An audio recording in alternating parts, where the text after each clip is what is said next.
ไปจากความคิดการคิดการกระทำคำพูดการกระทำคำพูดศาสนาปลอม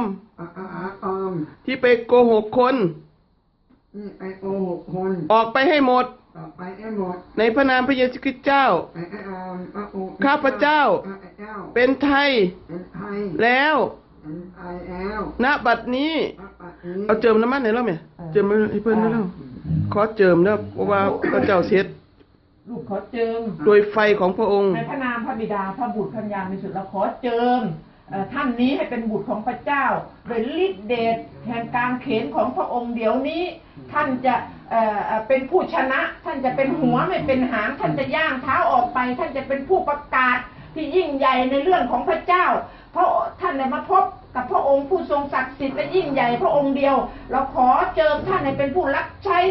ที่ยิ่งใหญ่ไปทั่วโลกทุกย่างเท้าที่ท่านไปท่านจะรับพรนำข่าวดีเรื่องพระเจ้าไปถึงทุกคนถึงญาติพี่น้องของท่านเราประกาศและเจิมท่านด้วยฤทธิ์เดชขององค์พระญาณบริสุทธิ์พระเจ้าพระบิดาพระบุตรพระญาณบริสุทธิ์เดี๋ยวนี้ในพระนามพระเยซูคริสต์เจ้าชาวนาซาเรตอาเมนอาเมนอาเมน